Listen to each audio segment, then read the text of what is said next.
The orc woman's fingers were green with sap, and her back ached from 3 hours of stripping thorns when she saw him walking toward her with the most beautiful bouquet she had ever laid eyes on.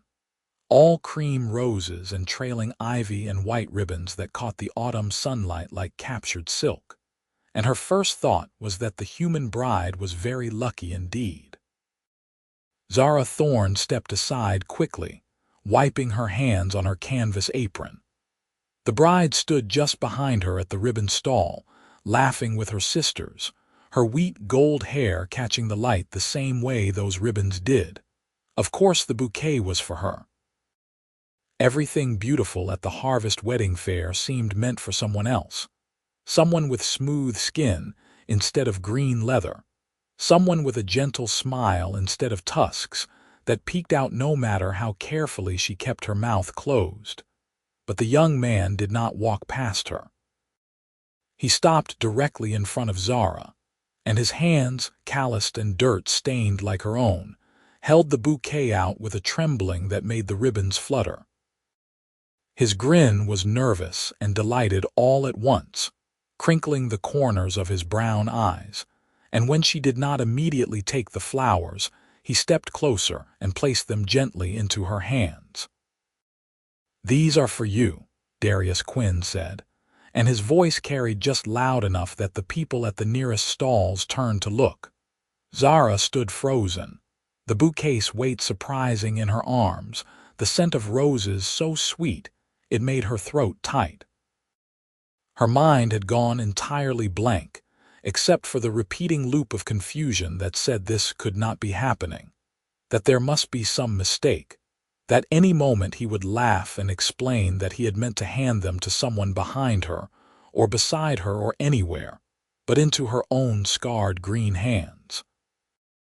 "I don't understand," she managed, and hated how small her voice came out. Darius's grin softened into something warmer, realer.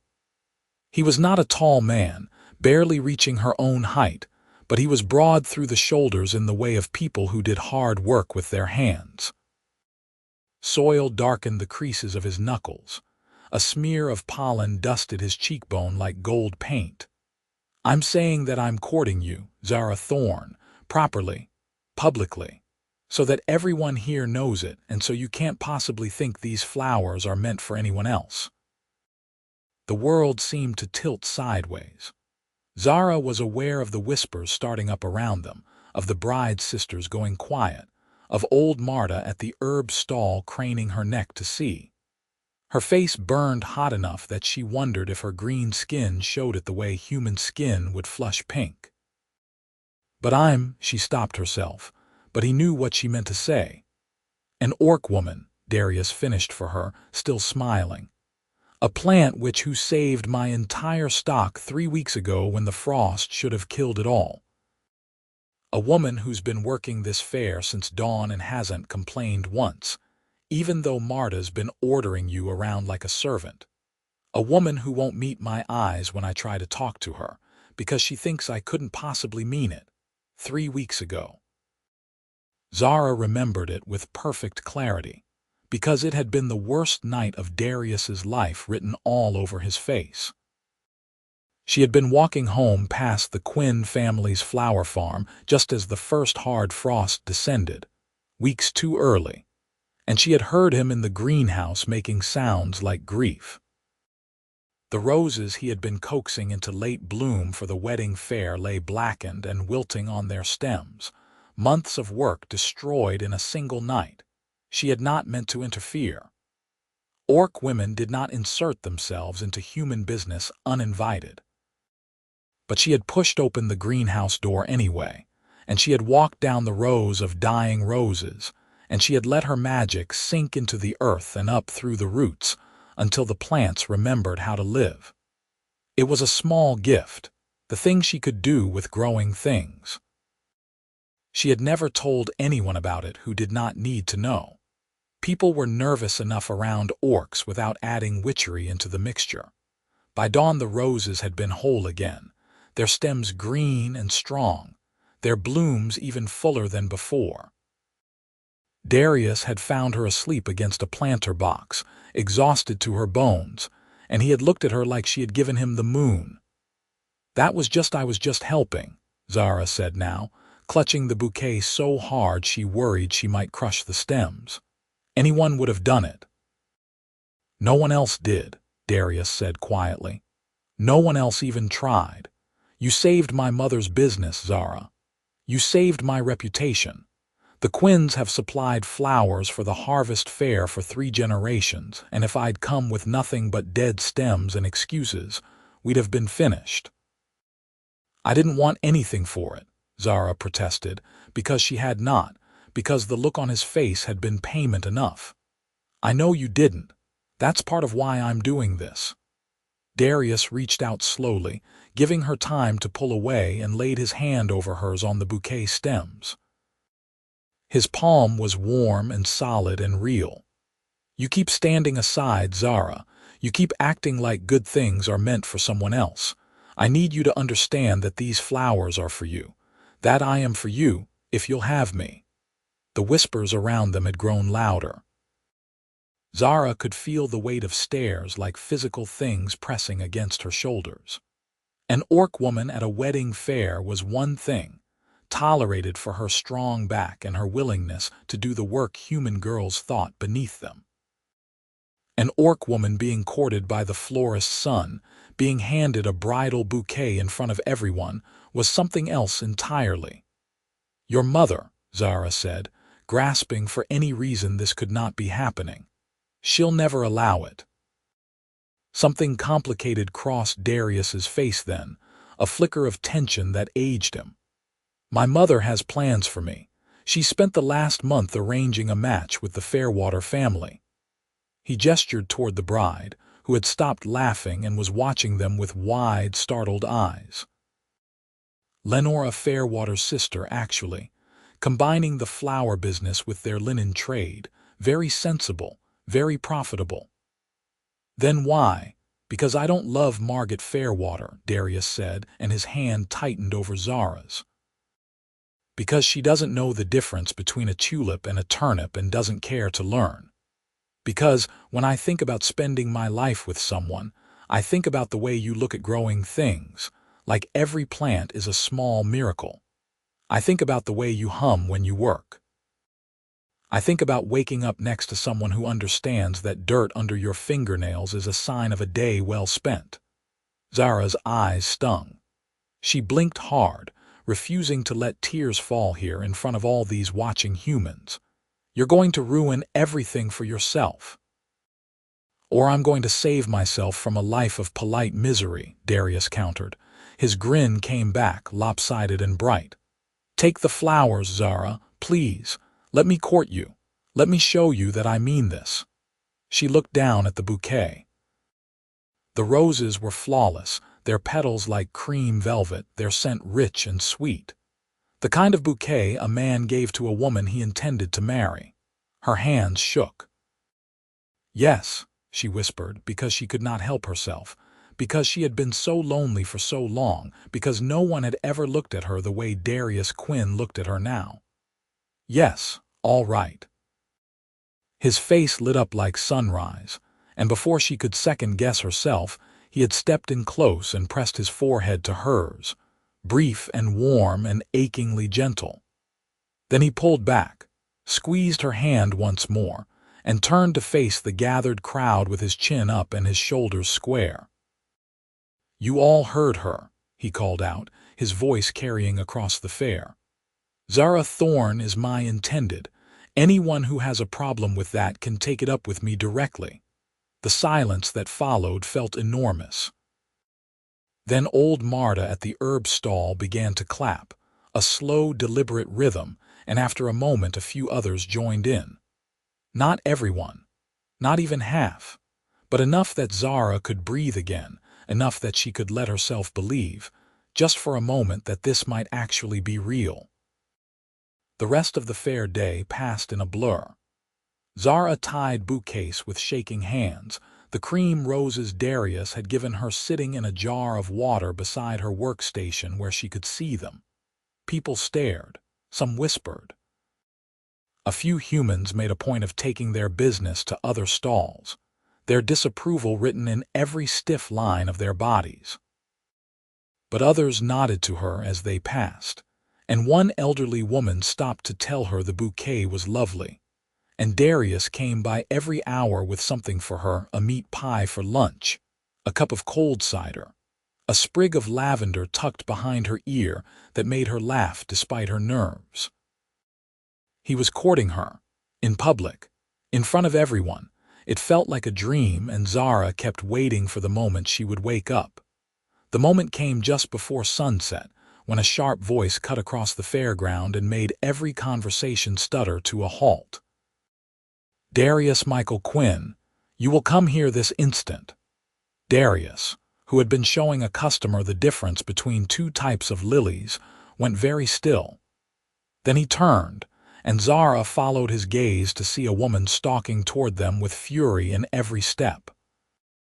Miriam Quinn was a small woman, thin and bird-boned, but she carried herself with the authority of someone who had run a successful business for 30 years and did not tolerate nonsense. Her graying hair was pinned in a severe knot. Her dress was practical and spotless. Her eyes, the same brown as her son's, were currently blazing. "Mother," Darius said evenly, "I'm with a customer. The customer can wait." Miriam's gaze flicked to Zara, standing at the bouquet station with her hands frozen in the middle of a ribbon tie, and something dismissive and cold crossed her face. "We need to speak, privately." "Anything you need to say to me, you can say here," Darius said, and his voice had gone quiet in a way that made Zara's stomach clench. Miriam's mouth thinned. She looked around at the people watching, at the other vendors pretending not to listen, and clearly decided that a public confrontation was preferable to letting this stand unchallenged. "Very well. I have just spent the last hour apologizing to the Fairwater family for your appalling behavior. Do you have any idea what you've done? We had an arrangement, Darius, a beneficial arrangement for both families." "You had an arrangement," Darius corrected. "I never agreed to it. You never disagreed either. You let me negotiate the terms. You met with Margaret 3 times. You gave every indication that you were amenable." "I was polite," Darius said. "There's a difference." Miriam's hands clenched into fists at her sides. "This is about that orc girl." She did not even look at Zara as she said it. "The one you've been mooning over like a lovesick fool. I told you, Darius. I told you to leave well enough alone, to thank her for her help and move on. But no, you had to make a spectacle of yourself. And now the Fairwaters are threatening to pull their business from the entire guild." "Then let them pull it," Darius said, and his voice was still quiet, still even, but there was iron underneath it now. "If their business is contingent on me marrying someone I don't love, then I don't want it." "Don't be a child. This isn't about love. This is about securing our future." "Your future," Darius interrupted. "You keep saying our, but you mean yours. You want to expand the business. You want the prestige of a match with the Fairwaters. You want to control who I spend my life with because you're afraid of losing control of the farm." Miriam flinched as though he had struck her. For a moment she looked less like an angry matriarch and more like a tired, frightened woman. Then her expression hardened again. "I want to ensure that you don't throw away everything we've built for a passing infatuation with a creature who—" "Careful," Darius said, and now there was no warmth in his voice at all. "Be very careful what you say next, Mother." The fairground had gone utterly silent. Zara wanted to melt into the ground, to disappear, to be anywhere but here watching this family tear itself apart over her. She should leave. She should walk away and let Darius reconcile with his mother. Let him accept the sensible match with the sensible human girl. Let him have the life he was supposed to have. But when she looked at the bouquet sitting beside her workstation, at the cream roses he had placed in her hands, she found she could not make herself move. Miriam followed Zara's gaze to the flowers, and her expression twisted into something bitter. Those were supposed to be for the Fairwater girl's sister-in-law. You used my best roses, my best ribbons, my best everything for this. For the woman I intend to marry, Darius said, and Zara's heart stopped. Yes, I did. You can't be serious. I've never been more serious in my life. Darius moved then, walking away from his mother and toward Zara, and when he reached her, he took her hand and laced their fingers together. His palm was warm and steady against hers, and when he looked at her, his eyes were full of something that made her chest ache. Zara Thorne saved our business, Mother. When the frost killed the roses when we had nothing left, she brought them back to life. She worked magic for us, for you, and you can't even be bothered to thank her. Miriam opened her mouth, then closed it again. She looked at Zara properly for the first time, really looked, and something uncertain flickered across her face. I didn't do it for thanks, Zara said quietly, because someone had to say something before this whole situation cracked apart beyond repair. I did it because no one should lose their life's work to an early frost, because I could help, so I did. And you want nothing in return. Miriam's voice was sharp with suspicion. No payment, no favors, no, she wants nothing, Darius said flatly. That's what you don't understand. Zara gave us everything and asked for nothing, and I'm the one who chose to court her. I'm the one who decided she's worth more than a business arrangement with the Fairwaters. If you can't accept that, then we have a much bigger problem than a broken engagement. Miriam stood there in the dying light, looking between her son and the orc woman whose hand he held, and Zara could see the war happening behind her eyes. Business sense against maternal feeling. Prejudice against pragmatism. The weight of 3 generations of tradition against the reality of her son's obvious conviction. Finally, she said, the roses should have stayed dead. Darius went rigid beside Zara, his hand clenching tight enough to hurt. But Miriam continued, her voice cracking slightly. They should have stayed dead, and we should have failed, and then maybe I'd have learned that holding on too tight breaks things. She looked at Zara again, and this time there was something raw in her face. I don't understand this. I don't understand what my son sees, or why you did what you did, or how any of this is supposed to work. But I understand that he's looking at you the way his father looked at me, and she stopped, swallowed hard. I need time. I need time to think about all of this. Take all the time you need, Darius said, though his voice shook slightly. But I'm not changing my mind. Miriam nodded once, sharp and small, and then she turned and walked away through the fairground without looking back. The crowd that had gathered began to disperse, conversations resuming in hushed tones, and Zara finally let herself breathe. I'm sorry, she whispered. I'm so sorry. I never meant to cause trouble between you and your mother. Hey.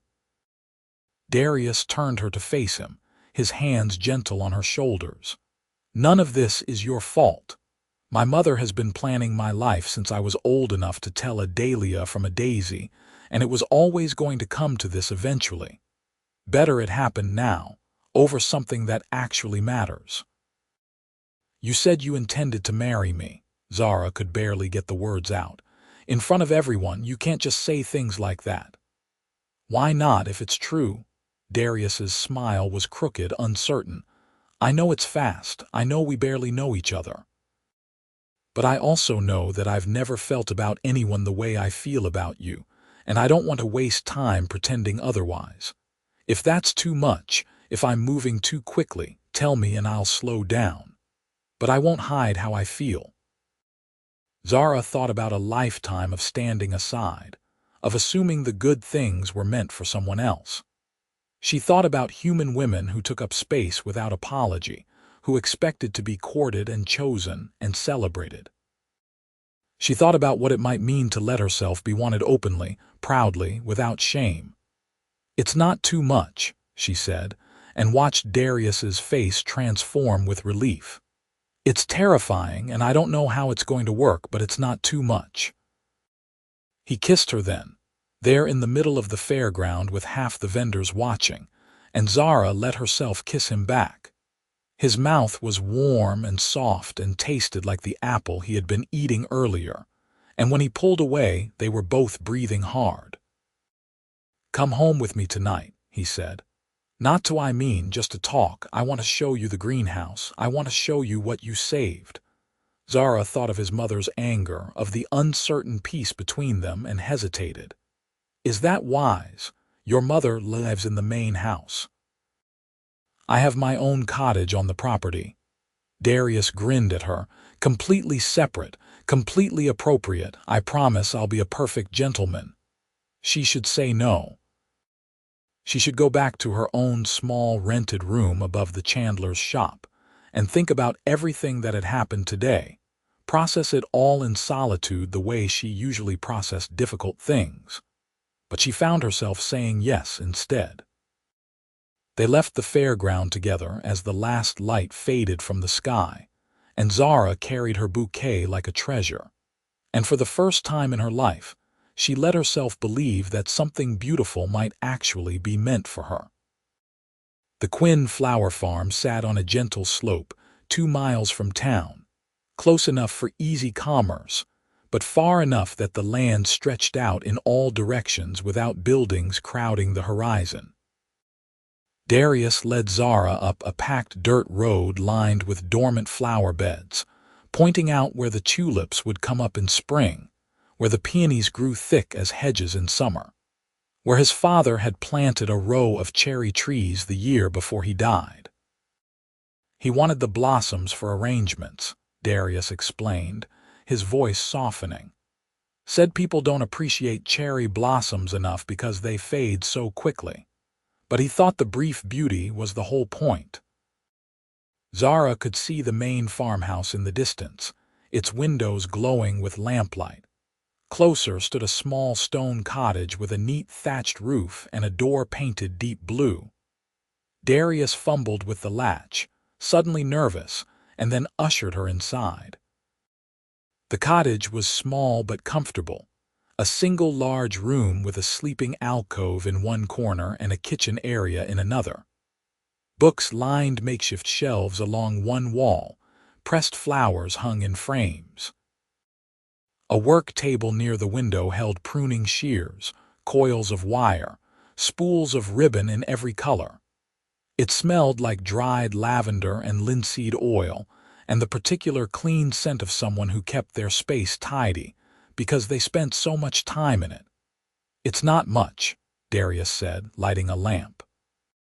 "But it's mine. It's perfect," Zara said honestly. She set her bouquet carefully on the work table and ran her fingers over a piece of ribbon, soft as water. "You really do love this work." "I really do." He came to stand beside her, close enough that she could feel his warmth. "My mother thinks I should be focused on expansion, on turning this into something bigger. But I like the small scale of it. I like knowing that the flowers I grow might end up in someone's wedding or on someone's table, or in the hands of a nervous young man trying to court someone who scares him a little." Zara glanced at him sidelong. "I scare you, terrify me," he admitted cheerfully. "You're brilliant and magical, and you saved my life's work without asking for anything in return. You're also taller than me, stronger than me, and you could probably snap me like a twig if you wanted to. I would never. I know that." Darius turned to face her fully, his expression going serious. "I know you'd never hurt me, Zara, but you could, and you choose not to, and there's something powerful in that choice. It's part of why he stopped himself, shook his head. "Sorry, I'm trying not to say too much too fast." "You were going to say it's part of why you love me," Zara said quietly. He did not deny it. "Is that all right?" She thought about it, really thought about it, examining the feeling in her chest when she looked at him. The way his presence made her feel safer and more reckless all at once. The way his smile made something warm unfurl behind her ribs. The way she had spent 3 weeks thinking about him constantly, reliving the moment when he had found her in his greenhouse and looked at her like she hung the stars. "Ask me again in a month," she said finally. "When we know each other better, when you've had time to be sure." "I'm already sure," Darius said, but he was smiling. "But I'll wait a month if that's what you need. Come on, I'll show you the greenhouse." He led her out the back of the cottage, across a small herb garden to a long glass structure that glowed faintly in the moonlight. When he opened the door, the scent of roses and earth washed over her so strongly that Zara stopped in her tracks, breathing it in. The greenhouse was full of plants in various stages of growth. Roses, yes, but also orchids and lilies and flowers she did not have names for. Everything was green and growing and alive, and Zara could feel her magic responding to it the way it always did. A gentle hum in her bones that said, "These are your kin. These are your people. This is where you belong." She walked down the center aisle slowly, trailing her fingers over leaves, feeling the life singing through stems and roots. Behind her, Darius watched without speaking, giving her the space to commune with the growing things.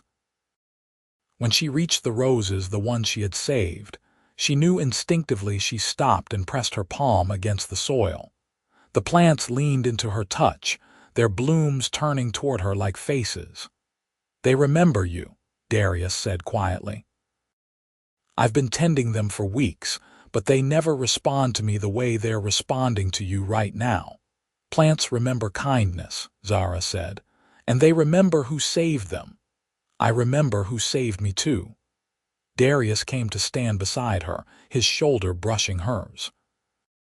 "I was ready to give up that night, Zara. I'd put everything into getting these roses to bloom for the fair, and when the frost came, I thought it was over. I thought I'd failed my mother, failed the business, failed my father's memory. And then you walked in like some kind of miracle and brought it all back to life." "It wasn't that dramatic," Zara protested, embarrassed. "It was to me." He turned to look at her, and in the dim greenhouse light his face was all shadows and earnest lines. "You gave me hope when I had none.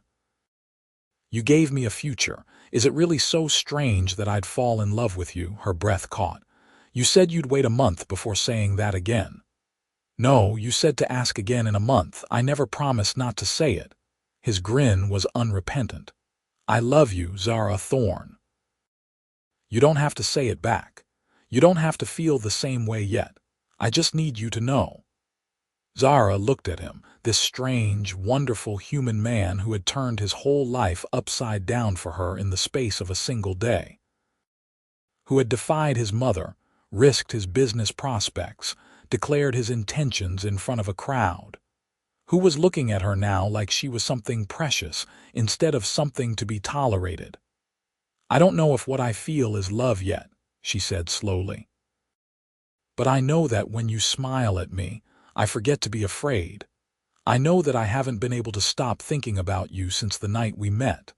I know that when you handed me those flowers today, I felt something I've never felt before." "What did you feel?" Darius asked softly. "Like maybe I deserved them," Zara whispered. "Like maybe I deserved to be chosen." His expression crumpled slightly, and he reached for her hand, lacing their fingers together. "You do deserve them. You deserve every good thing, and I'm going to spend as long as it takes convincing you of that." They stood there in the greenhouse surrounded by roses and moonlight, and Zara let herself imagine a future where this was normal. Where she could work beside him every day, where his cottage became their cottage, where the magic in her hands and the skill in his created something beautiful together. It seemed impossible. But then, she had brought dead roses back to life. Perhaps impossible was relative. Over the next weeks, Zara learned what it meant to be courted by Darius Quinn. He brought her flowers every day, never roses after that first bouquet, but other things. cheerful daisies, elegant irises, strange exotic blooms he grew in the greenhouse just to see her reaction. He brought her cuttings and seedlings and asked her advice on soil mixtures. He brought her books about plants, and sometimes just books he thought she might like, stories about far-off places and impossible adventures. He also brought himself, reliably and consistently, showing up at her rented room above the chandler's shop every morning to walk with her wherever she was working that day. Zara had a dozen different jobs scattered across town, weeding gardens for the elderly, nursing sick plants back to health, coaxing stubborn vegetables to grow in poor soil. Darius appointed himself her assistant, following her from job to job, doing the heavy lifting and making her laugh with running commentary about the town gossip. People talked, of course. An orc woman and a human man walking together through town was enough to turn heads on its own. The fact that the human man was the Quinn heir and that he clearly adored her made it the subject of every conversation. Some people thought it was scandalous. Others thought it was romantic. Most just thought it was strange. Zara tried not to care what they thought, but it was hard. She had spent her whole life trying to be invisible, trying not to draw attention, trying not to give anyone a reason to remember that orcs were different and dangerous, and not to be trusted. Darius made invisibility impossible. He held her hand in public. He kissed her cheek in the market square. He introduced her to everyone they met as his intended, with such pride in his voice that she wanted to hide and preen at the same time. His mother remained conspicuously absent. Zara knew Miriam Quinn was still living in the farmhouse, still running the business, still pretending her son was not courting an orc woman. Darius claimed not to care, but Zara could see the tension in his shoulders whenever they passed the main house, the way his jaw tightened when he spoke about his mother. "She'll come around," he said one afternoon, almost 6 weeks after the fair. They were in his greenhouse, repotting a set of orchids that had outgrown their containers. "She's stubborn, but she's not unreasonable. Once she sees we're serious, once she realizes I'm not changing my mind, once she realizes you're willing to throw away your relationship with her for me," Zara finished quietly. "That's what you mean." Darius's hand stilled in the soil. "I'm not throwing anything away. I'm choosing my own life." "There's a difference." "Is there?"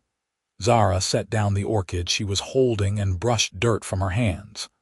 "Darius, your mother has barely spoken to you in over a month. You're living on her property, working in her business, and she's treating you like a stranger. That's not sustainable." "So what are you saying?" His voice had gone careful. "That I should give up? That I should go back and apologize and promise to marry Margaret Fairwater after all?" "No." Zara reached for his hand, stopping him before he could spiral into anger. "I'm saying that we can't keep pretending this isn't a problem. You and your mother need to actually talk, really talk, not just avoid each other and hope the situation resolves itself." "She won't talk to me. I've tried." "Then maybe I need to talk to her," Zara said, and watched his eyes widen. "Absolutely not. Zara, she'll say awful things.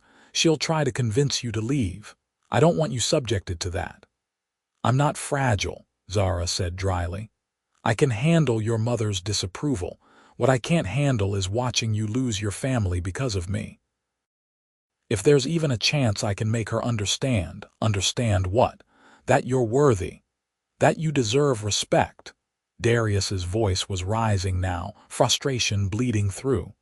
"You shouldn't have to prove yourself to her, Zara. You saved her business. You've been nothing but kind and patient and I'm an orc," Zara interrupted gently. "That matters to people. It matters to your mother. Pretending otherwise doesn't change it." He looked like he wanted to argue, but instead he just pulled her into his arms, holding her tightly enough that she could feel his heart racing against her cheek. I don't want you to have to fight this battle. It's not fair. Very little is fair, Zara said into his shoulder. But that doesn't mean we give up. The next day, Zara walked up to the Quinn farmhouse alone. Darius had not wanted to let her, but she had insisted. And eventually he had relented with the agreement that if his mother said anything truly horrible, Zara would leave immediately and let him handle it. She knocked on the farmhouse door just after dawn, when she knew Darius would be in the far fields checking the dormant flower beds. For a long moment, no one answered, and Zara wondered if Miriam was simply going to ignore her. Then the door opened and the older woman stood there in a flower-dusted apron, looking tired and weary. "Miss Thorne," Miriam said, her voice carefully neutral. "If you're looking for Darius, I'm looking for you," Zara said. "If you can spare a few minutes." Miriam's expression flickered with something too quick to read. Then she stepped back and gestured Zara inside. "I suppose it was inevitable we'd have this conversation eventually. Come in." The farmhouse was warm and cluttered in a comfortable way, full of mismatched furniture and walls lined with botanical sketches. It smelled like bread baking and coffee brewing. Miriam led Zara to a kitchen table scarred with years of use and poured 2 cups of coffee without asking if she wanted any. They sat across from each other in silence for a moment, each measuring the other. Finally, Miriam said, "You're here to plead your case." "No," Zara said. "I'm here to listen to yours." That clearly was not what Miriam had expected. She blinked, then frowned. "My case? You don't want your son involved with me. I'd like to understand why, beyond the obvious reason that I'm an orc." Zara wrapped her hands around the coffee cup, using the warmth to steady herself. "Darius says you're not unreasonable, so I'm assuming you have reasons that make sense to you." Miriam was quiet for a long moment, studying Zara with sharp eyes. Then she sighed and some of the stiffness went out of her shoulders. "You really want to know?" "I really do." "All right." Miriam took a sip of her coffee, grimacing slightly as though it was too hot. "My husband died 5 years ago. Heart gave out in the middle of harvest. He was 48 years old, strong as an ox, and then one day he just stopped. No warning. No time to prepare. Darius was barely 20, and suddenly he was responsible for running half this farm with no training and no preparation." Zara had not known that. Darius had mentioned his father's death, but not the circumstances, not the way it had clearly shattered his family. "We almost lost everything that first year," Miriam continued. "The crops failed because we planted too late. We made bad deals with suppliers. We didn't have enough stock for the spring markets. I was drowning, and Darius was drowning, and I swore that if we survived I would never let us be that vulnerable again." "So you planned ahead," Zara said quietly.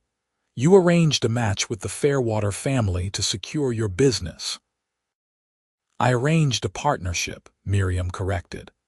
"A way to ensure that if something happened to me, Darius would have support, resources. A wife who came from money and understood commerce. It wasn't about control, Miss Thorne. It was about survival.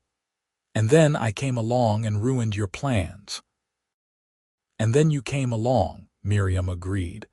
"And my son decided to throw away a secure future for—" She stopped herself, shook her head. "I don't even know what to call this. Infatuation. A passing fascination with someone exotic." "It's not exotic fascination," Zara said, keeping her voice level. "And I'm not some novelty he'll get tired of. Your son fell in love with me because I saved his roses and didn't ask for anything in return. Because we understand each other. Because we both know what it means to love growing things more than we love people sometimes." Miriam's mouth twisted. "Love. He barely knows you. He knows me well enough, and I know him well enough to see that he's miserable without you in his life." Zara leaned forward slightly. I'm not here to ask for your blessing, Mrs. Quinn. I'm here to tell you that I'm not going anywhere, and neither is he, and the only person who can decide whether this ruins your relationship is you. You're asking me to accept this, Miriam said flatly. To smile and nod while my son ties himself to an orc woman and becomes the subject of gossip for the rest of his life. I'm asking you to trust that your son knows his own heart, Zara countered, and to consider the possibility that maybe your fear of losing him is the thing that's actually pushing him away. Miriam flinched. For a moment she looked lost, all her sharp edges smoothed away by something raw and painful. I can't lose him. He's all I have left. Then stop acting like he's already gone, Zara said gently. Talk to him. Really talk to him. Tell him about your fears instead of trying to control his choices. He loves you, Mrs. Quinn. He hates that you're not speaking. But he loves me too, and he shouldn't have to choose. But if he did have to choose, Miriam said quietly, he'd choose you. It was not a question. Zara thought about lying, about softening it, but Miriam deserved the truth. Yes, he would. Miriam closed her eyes briefly, and when she opened them again, they were wet. I thought I was protecting him. I thought if I held firm, if I didn't give in, he'd realize he was making a mistake. But all I've done is make him miserable, haven't I? He misses you, Zara said. He talks about you constantly, about how you taught him to graft roses when he was 7, about how you kept the business running after his father died, about how strong you are. He doesn't want to lose you either, but he will if I make him choose. Yes. Miriam sat with that for a long moment, staring down into her coffee. Then she looked up at Zara, really looked, and something in her expression had shifted. The roses, the ones you saved, how did you do it? Zara hesitated, then decided she had nothing left to lose. I'm a plant witch. I have been since I was a child. I can feel what growing things need, and sometimes I can give it to them. That night the roses needed life, so I gave them mine. It nearly killed me, but it worked. It nearly, Miriam's eyes widened. Darius never mentioned that part. He doesn't know. I didn't tell him how close it was. Zara shrugged. It doesn't matter now. The point is, I saved those roses because I couldn't stand to see someone lose what they'd worked so hard to build. The same reason I'm here now. I don't want to be the reason your family breaks apart, Mrs. Quinn. Miriam was quiet for a long moment. Then softly she said, Call me Miriam. If you're going to be part of this family, we should probably use first names. Zara's heart stuttered. Does that mean? It means I'm willing to try, Miriam said. I'm not promising I'll be good at this. I'm not promising I'll stop worrying or stop wishing things were different. But I can see that you care about my son, and I can see that you're willing to fight for him, and maybe that's enough to start with. Relief flooded through Zara so strongly that her hands shook. Thank you. Don't thank me yet. Miriam's smile was small and sad. You're going to have a hard road ahead of you, Zara. People in this town won't make it easy. The Fairwater family is furious and they have influence. And there will always be people who see you as a monster before they see you as a person. I know, Zara said. I've lived with that my whole life. Then you're braver than I gave you credit for. Miriam stood and went to the window, looking out toward the fields where Darius was working. He's always been stubborn, even as a boy. Once he decided on something, there was no talking him out of it. I should have known better than to try to plan his life for him. You were trying to protect him, Zara said. There's no shame in that. There is if it drives him away. Miriam turned back to face her. I'll talk to him, today. I'll tell him I was wrong to push the Fairwater match, and I'll tell him that if he's sure about you, then I'll support it. Even if you still have doubts, even then, Miriam said, because you were right. My fear of losing him is what's actually pushing him away. And I'd rather have him happy with you than miserable without me. Zara stood and held out her hand, a peace offering. After a moment, Miriam took it, and her grip was surprisingly strong. "Take care of him," Miriam said quietly. "He acts confident, but he's softer than he lets on. He'll give you everything if you ask, so don't take advantage." "I won't," Zara promised. "And for what it's worth, he's already taking care of me too." She left the farmhouse feeling lighter than she had in weeks. When she found Darius in the fields, kneeling in the dirt with soil under his nails and worry written all over his face, she just smiled and said, "Your mother wants to talk to you." He stood up so fast he nearly tripped. "What did she say? What happened? Are you all right?" "I'm fine. We're fine. Just go talk to her." Zara pushed him gently in the direction of the farmhouse. "I'll wait here." He kissed her quickly, hard and relieved, and then he was running toward the house like a boy instead of a man. Zara watched him go and let herself believe, finally, that this might actually work. Winter came to the valley in earnest, bringing snow that buried the flower beds and turned the world quiet and white. Darius spent his days in the greenhouse, preparing for spring planting, and Zara spent hers helping him. They worked side by side in comfortable silence, their hands moving in practiced coordination, and slowly the greenhouse filled with seedlings that would become next year's blooms. Miriam was true to her word. She spoke to Darius that same afternoon, a long conversation behind closed doors that left them both red-eyed but smiling, and afterward she began to treat Zara with cautious respect. She invited them both to dinner once a week.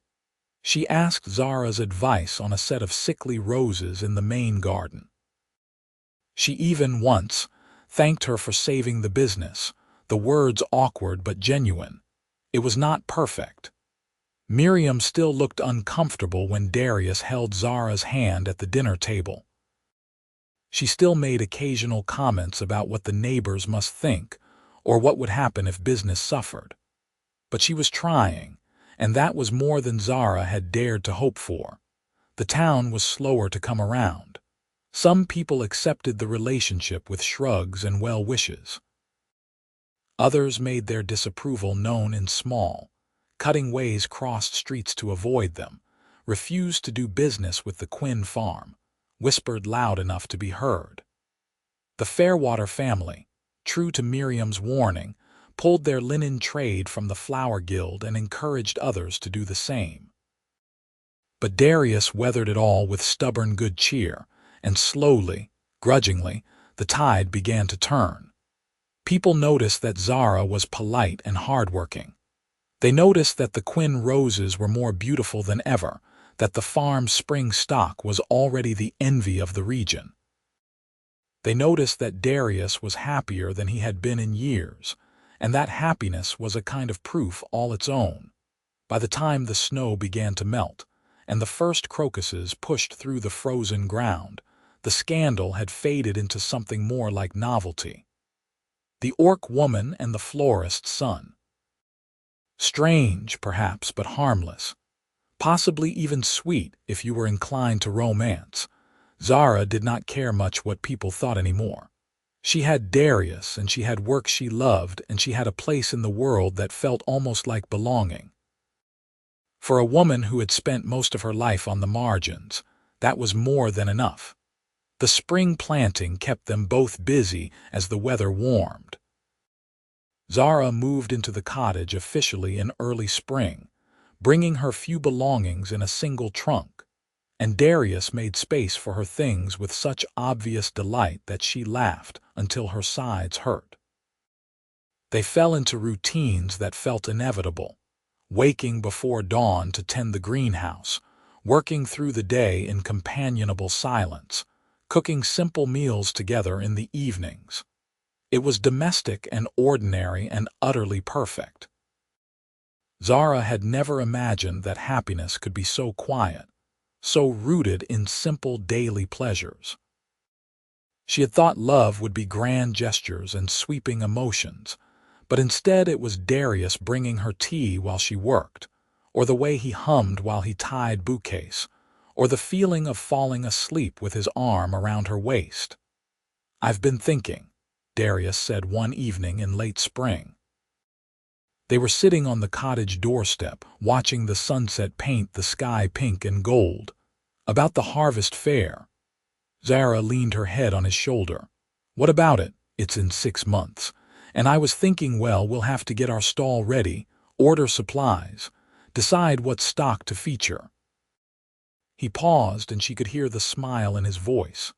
"I thought maybe we could run it together this year, officially, both our names on the stall banner."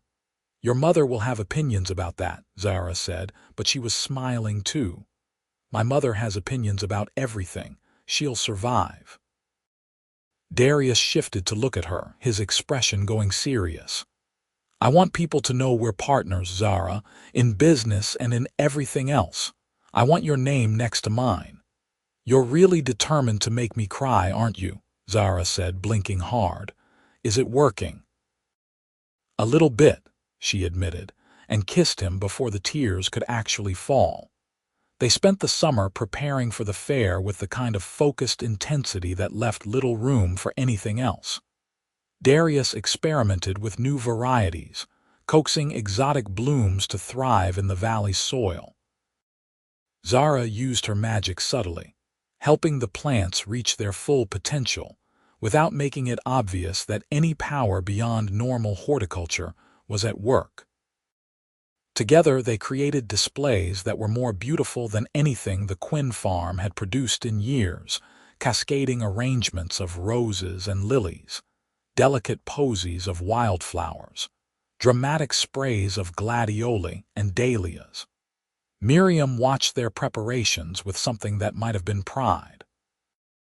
She had softened considerably over the months, her initial wariness giving way to grudging acceptance, and then, slowly, to something that looked almost like affection. She brought them lunch in the greenhouse sometimes, and once she even praised one of Zara's arrangements, the compliment so unexpected that Zara had stammered her thanks. "She's warming to you," Darius observed one afternoon, watching his mother walk back toward the main house with empty lunch baskets. "I told you she would." "She's trying," Zara corrected. "That's not quite the same thing." "It's close enough for now." He stretched, his back cracking, and groaned. "I'm getting too old for this much bending over." "You're 25, Zara said dryly. "You're not old. Tell that to my knees." But he was grinning as he said it, and when he pulled her close for a kiss, she could taste his happiness, bright and uncomplicated as sunlight. The harvest fair arrived with the first cool breath of autumn, and Zara felt her stomach twist with nerves as they loaded the wagon with flowers and supplies. This would be the first time she appeared at the fair as Darius's official partner, the first time their relationship was displayed so publicly. She kept expecting someone to stop them, to say this was not allowed, that an orc woman had no business running a stall at the most important market day of the year. But no one stopped them. They set up their stall in the same spot the Quinns had occupied for 3 generations, and people came to look at their flowers, and life went on. Not everyone was pleased, of course. Some customers took their business elsewhere with pointed looks in Zara's direction. A few made comments just loud enough to be heard, but more people smiled and nodded, complimenting their stock, asking Zara's advice on how to keep cut flowers fresh. One elderly man even winked at Darius and told him he had good taste, which made them both laugh. By midday they had sold more than Darius had projected, and by evening they were nearly sold out. Miriam came by as the sun was setting, looking over their empty display tables with open satisfaction. "Well done," she said simply. "Your father would have been proud." Darius's eyes went bright, and he reached for his mother's hand and squeezed it. "Thank you." Miriam nodded, then turned to Zara. "You have a gift with arrangements. The way you layered those roses with the ferns was particularly striking." I learned from your son, Zara said, because it was true, because Darius had spent months teaching her the finer points of his craft. And he learned from me, so perhaps we all deserve credit. Miriam's smile was small but genuine. I'll see you both at home for supper. We'll be there, Darius promised, and his mother walked away into the thinning crowd, her shoulders straight with something that might have been happiness. Zara and Darius packed up their supplies in comfortable silence, tired but content. The fairground was emptying out, vendors closing their stalls, musicians putting away their instruments. Lanterns were being lit against the gathering dusk, and somewhere someone was laughing, a bright sound that carried on the evening air. That went well, Darius said, coiling a length of rope. Better than I expected, honestly. People were kind, Zara agreed, kinder than I thought they'd be. They can see that we work well together, that this isn't just he paused, searching for words, that it's real. Zara nodded, but something felt unfinished, like there was a conversation waiting to happen that they were both dancing around. She was trying to figure out how to start it when she heard footsteps approaching and looked up to see a man she did not recognize. He was tall and broad-shouldered, dressed in the fine clothes of a merchant, and his expression was openly hostile. Darius Quinn. Darius straightened, instantly wary. Yes, I'm Marcus Fairwater, Lenora's cousin. The man's gaze flicked to Zara, cold and dismissive. I wanted to see for myself if the rumors were true, if you really were flaunting your association with this creature. Darius went very still, and Zara recognized the tension in his shoulders. If you've come to insult my partner, you can leave now. Partner.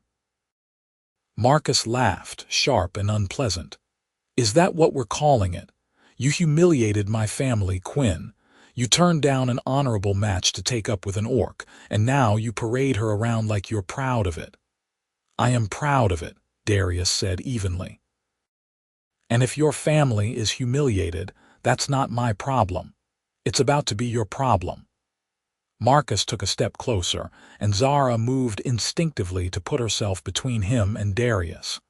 The Fairwaters have influence in this region. We can make sure your business suffers.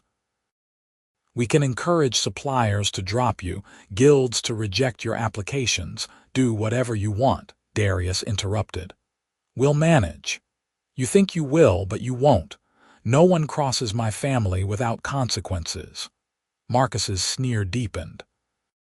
And no one with any sense wants to do business with someone who's sleeping with a monster. Zara felt the word like a slap, but before she could respond, Darius had stepped forward, his usually gentle face twisted with fury. Call her that again, he said quietly, and we'll see who ends up with consequences. Marcus blinked, clearly not expecting aggression from the mild-mannered florist, then his face flushed with anger. You're threatening me. I'm telling you to watch your mouth, Darius cut him off. Zara has done nothing to you or your family. If you have a problem with my choices, take it up with me, but leave her out of it. She's an orc, Marcus spat. She doesn't belong here, and you're a fool for thinking he did not get to finish. Darius's fist connected with his jaw with a solid thud that made Zara's teeth ache in sympathy. Marcus staggered backward, hand flying to his face, blood streaming between his fingers. Get out, Darius said, breathing hard. Get off my property and don't come back. Marcus looked like he wanted to retaliate, but something in Darius's expression must have convinced him otherwise. He backed away, still clutching his bleeding mouth, and then turned and fled into the crowd. Zara stared at Darius, who was standing there shaking, his knuckles already starting to bruise. You just punched Marcus Fairwater. I know. Darius looked down at his hand, then up at her, his eyes wide. I've never hit anyone in my life. You probably broke his nose, Zara said. And then, because she could not help herself, she started to laugh. Darius blinked at her, then began to laugh too, high and slightly hysterical. They stood there in the twilight, laughing like fools, until Zara pulled him close and kissed him hard enough to taste the adrenaline on his lips. "You're an idiot," she said fondly. "The Fairwaters are going to make your life difficult now." "Let them try," Darius said, still breathless. "I don't care. No one talks about you that way. Not while I'm breathing." Zara felt something warm and fierce swell in her chest, something that might have been love or might have been gratitude or might have been both tangled together. "I think I love you, Darius Quinn." His face transformed, all the tension melting into pure joy. "You think? All right, I know." She pulled him close again, resting her forehead against his. "I love you, even though you're reckless and you just made a powerful enemy and your hand is probably going to swell up like a melon." "Worth it," he said, and kissed her again. They finished packing up in the dark, and they walked home together through the quiet fairground. And Zara thought about how strange it was that happiness could live alongside danger, that love could exist even when the world was not entirely safe. She had spent so long trying to protect herself from disappointment that she had forgotten joy was worth the risk. But she knew it now.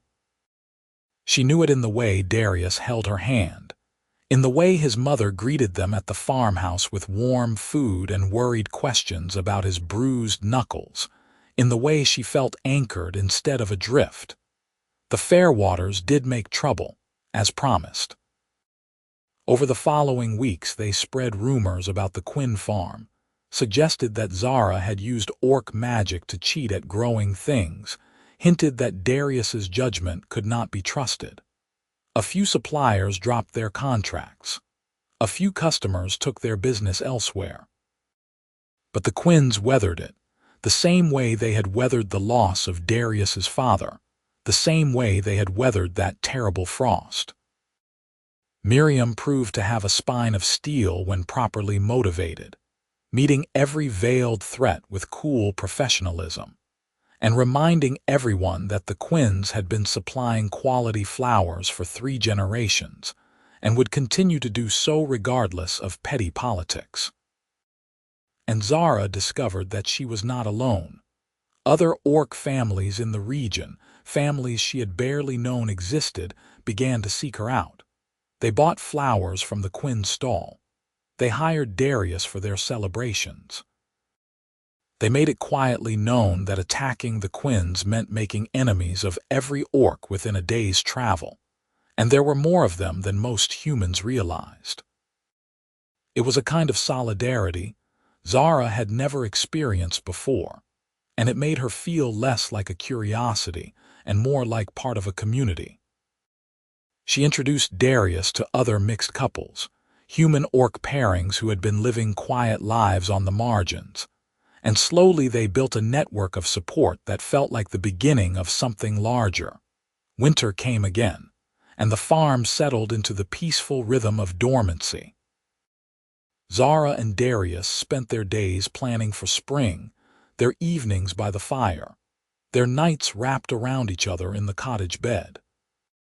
They talked about expanding the greenhouse, about breeding new varieties, about whether they wanted children someday, and how they would handle the inevitable complications of raising half-orc children in a world that was not always kind. They talked about everything except the one question that hung between them, unspoken but present. When would Darius ask her to marry him properly, and when would she say yes? The answer came in early spring, on a day when the first bulbs were beginning to push through the thawing ground. Darius had been acting strange all morning, nervous and distracted, dropping things and forgetting what he was doing halfway through tasks. Zara watched him with amused concern until finally she could not take it any more. "What's wrong with you today?" she asked, exasperated. "You've been jumping at shadows." "Nothing's wrong," Darius said unconvincingly. There's something I need to do. Stay here."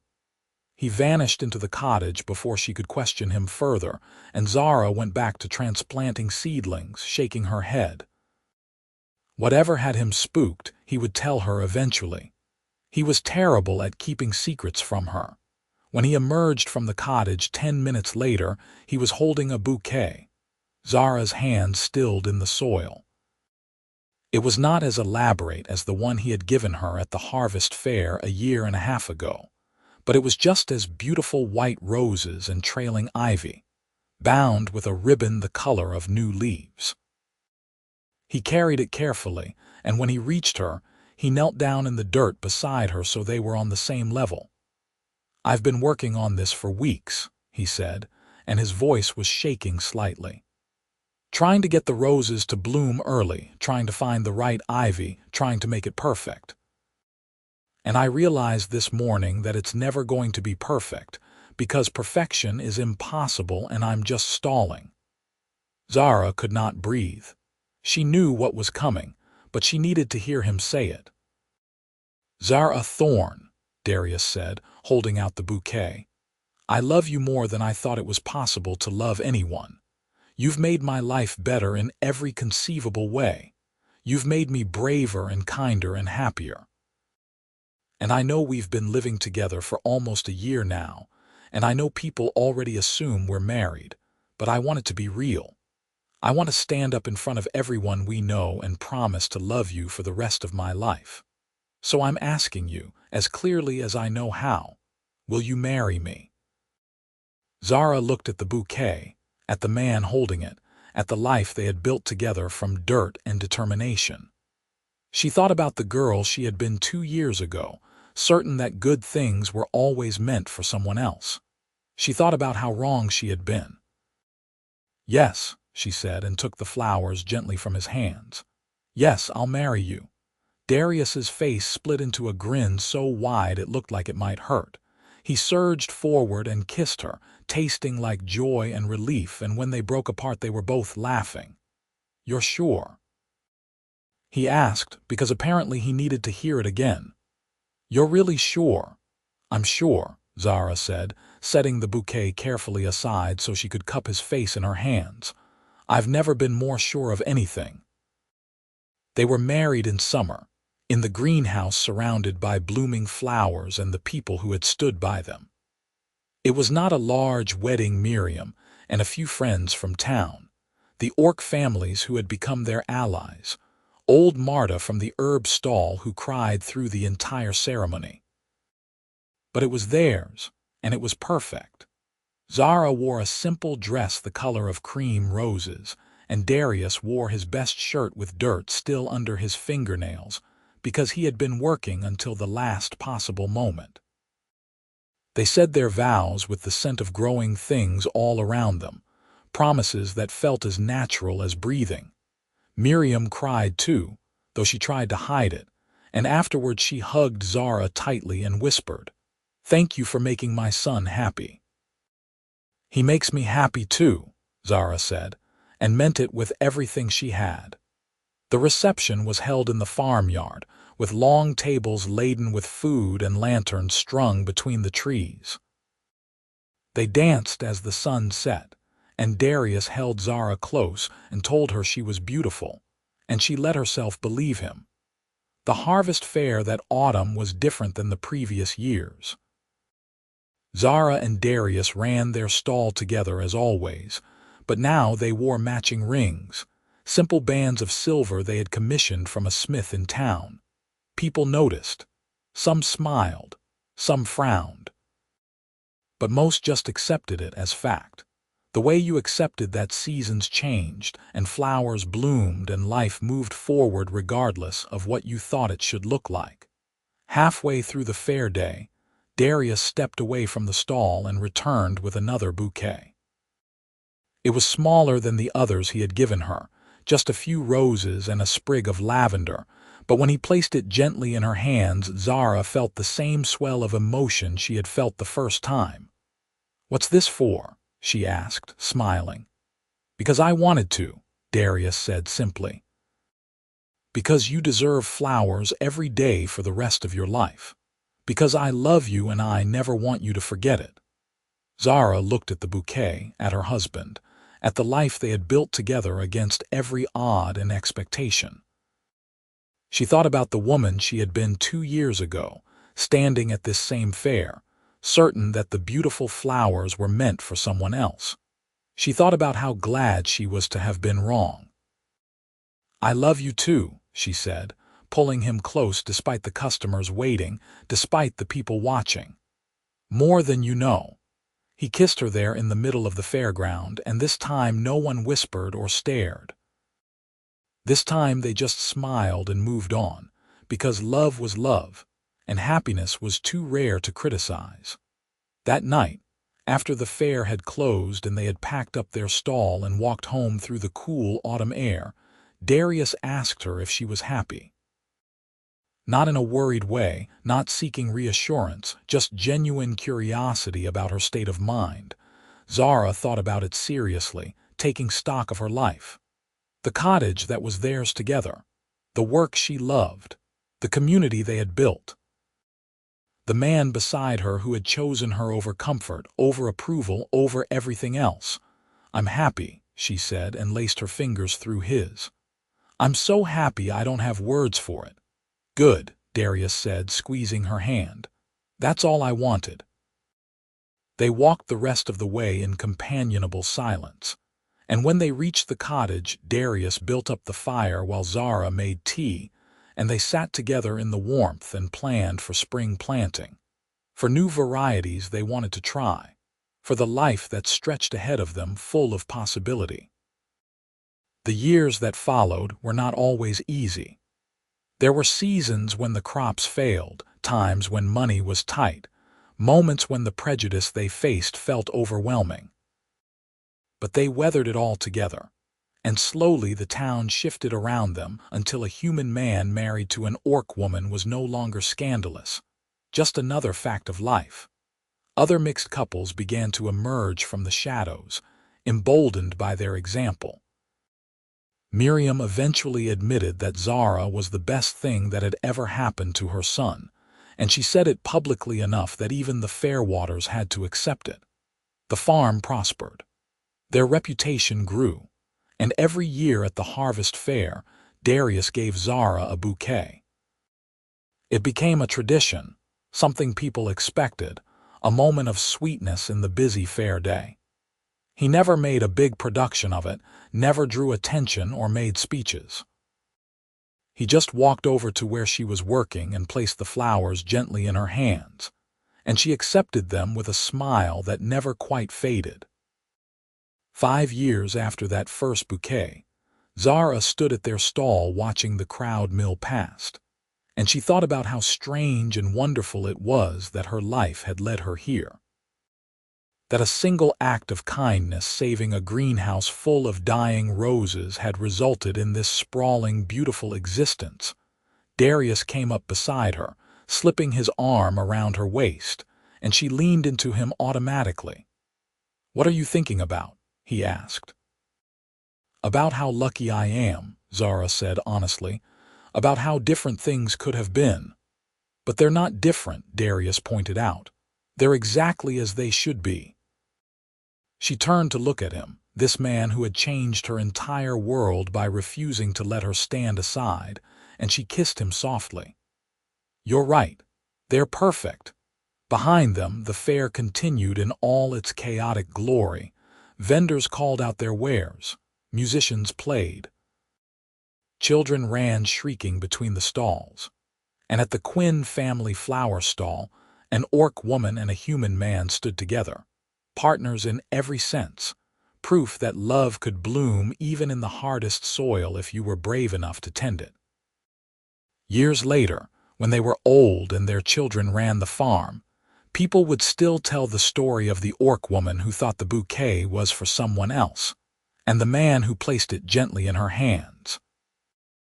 They would tell it as a romance, as an example of love overcoming prejudice, as a piece of local folklore that made the town proud. But to Zara and Darius, it was never a story. It was just the truth of how they found each other, and how they chose each other, and how they built a life together one flower at a time. And that was more than enough.